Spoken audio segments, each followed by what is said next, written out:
TGS 2016 brought us a big trailer for Kingdom Hearts 2.8 with much hype and a little disappointment. Now before I begin this analysis, I want to say that the music that is playing during the trailer is really amazing and it was made special for the 0.2 opening in this game, and that is incredible. I can't wait for the full version to come out because it is so beautiful. Speaking of the opening of 0.2, what we are seeing right now is just to be that we see a young version of Sora, Riku, and Kairi playing on the island in the water. Little Riku splashing the other two. It's just so cute and it looks so incredible. And then we see Sora reaching into the water, and we go down and see Aqua holding her wayfinder before falling into what we see to be Sora's dive into the heart. I wonder why she is seeing that. That's really something.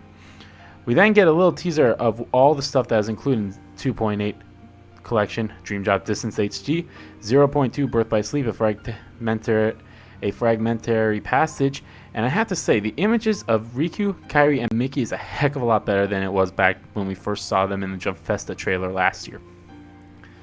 And some other scenes as well we see.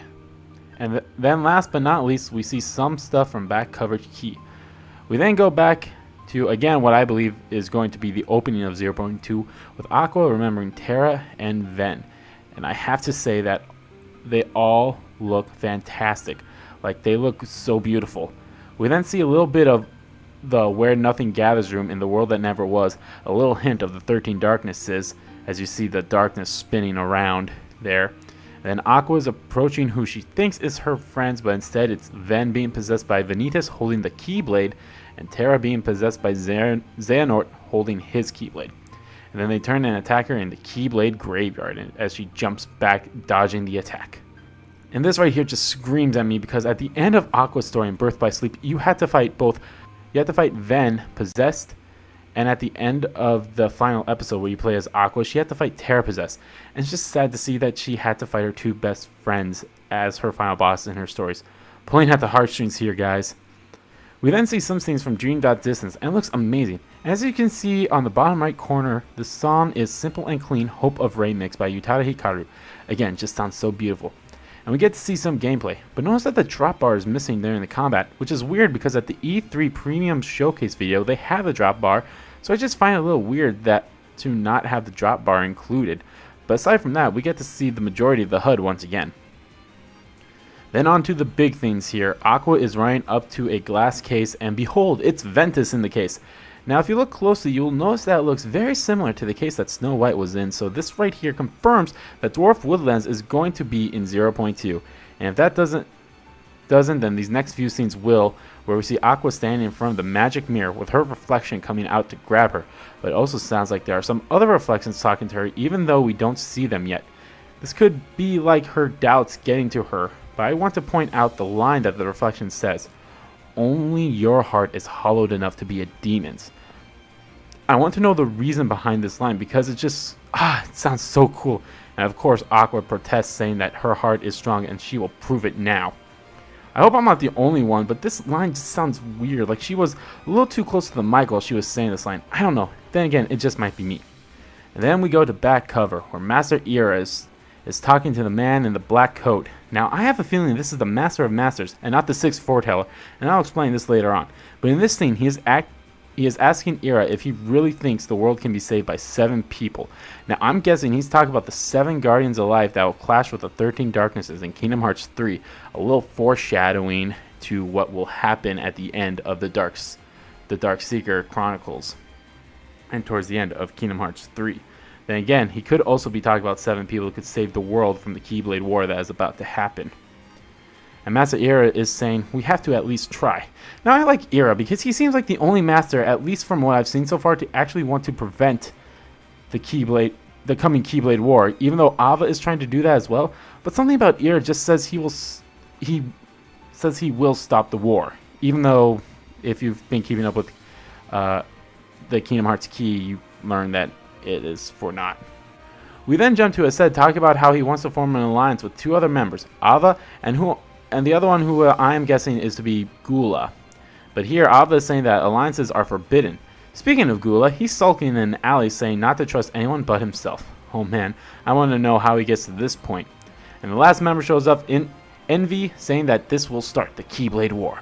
Now, a lot of people think she is the traitor, but I really hope she's not, because of what her animal is. It would seem too obvious.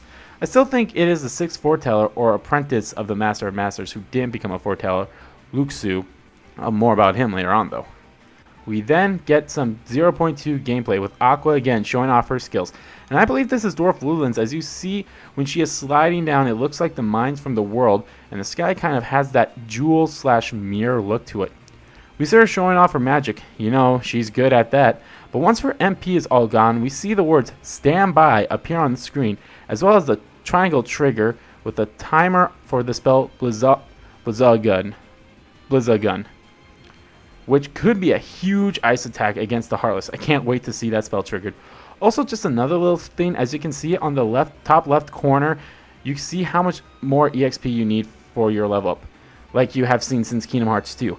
It's nothing that important, but it's still really cool to see. And then we get to the boss fight against the Reflections. As you see, she is fighting more than one, and that's why I previously stated that there are other Aquas talking to her while the other one was coming out of the mirror. And then this hallway, oh man, it looks so big.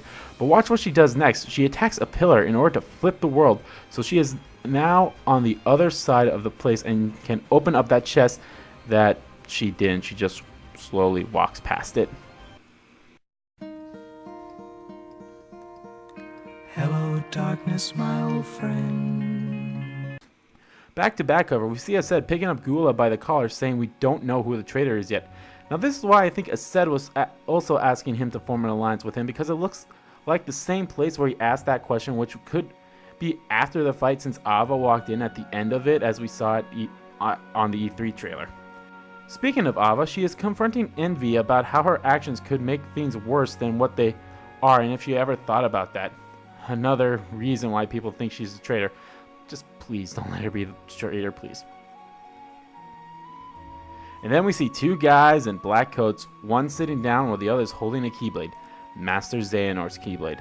Now, if you have kept up with Key, you would know that the one holding the Keyblade is Luxu, the sixth apprentice, and my guess is the one on the sitting down is the Master of Masters, as he is flipping through a tome of prophecy, as he is telling Luxu that he better get started, but you will be going this alone. You will be doing this alone from now on. And then Luxu asks him, what about the others? And I'm guessing he's talking about the other apprentices, the 5 foretellers. Now I have a feeling that the Master of Masters didn't make Luxu into a foreteller for a reason. And if you have seen the ending of Key, you might agree with me, since he has been told to stand by and watch what unfolds after the Keyblade War. He seems to have something bigger planned for Luxu than the others, and he wants him to survive the coming Keyblade War. Now, will we learn about the plan in back cover? I don't know. I sure hope so. I just hope that we learn more about Luxu and the Master of Masters, and it would be great to see what is under the hoods, as well as what is under the mask of the foretellers. I just want to see their faces. Come on, I'm sure a lot of people do as well.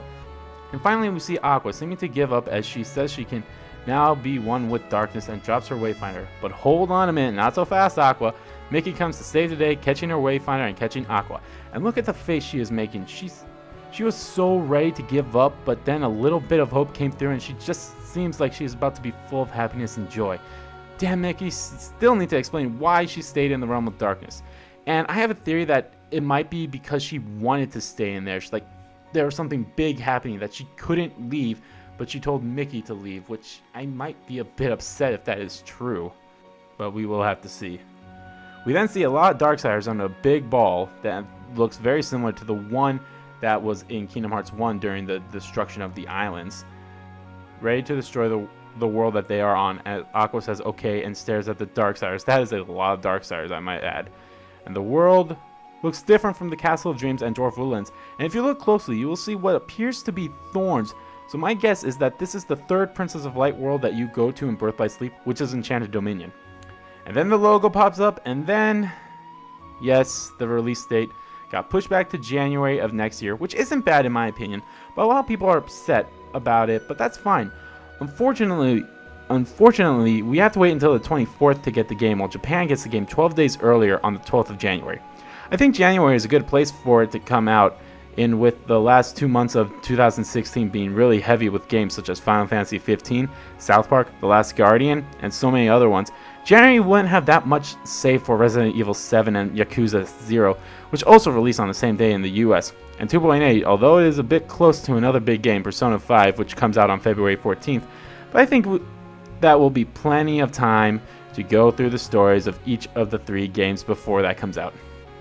Now, on to the reason why it was pushed back to January. As Nomura said in a long statement, it was because of the Final Fantasy 15 delay, as well as the release of the PlayStation 4 Pro. They wanted it to be ready so that this game could get the little extras that the Pro gets as well. But he also said to look forward to at least one more trailer. This isn't the last one we will see for 2.8, which has me guessing we will see one at Jump Festa again this year, and that there are more things he wants to talk about, with next year being the 15th anniversary of Kingdom Hearts, but he can't say anything just yet. So how do you guys feel about the trailer? I loved it, and actually can't wait until we get the next trailer and until we finally get the game in our hands. And speaking of the game, the box art has been released as well, and I just have to say it looks amazing, as it keeps up with the theme that the other HD remixes have been having, where they had little sections showing off each of the games involved in the collection. And I have to say, the one with Sora, Riku, Donald, Goofy, and Lee seems to be very similar to that of this one picture of the Final Fantasy 15 boys. But anyway, let me know how you guys enjoy the trailer, and if you can't wait to get this game in January, and let me know which one you are going to start off with first out of the 3 in this collection. I know a lot of people will probably start with 0.2, but I will be starting off with Dream Drop Distance because I love that game, and I also need to do that LP first. Don't want to go too far ahead of you guys. I want to thank you all so much for watching this video. Also, I will have a link to the trailer so you can see it and all of its glory in the description below without my voice over it. I want to thank you all so much for watching this video once again, and I'll see you all next time.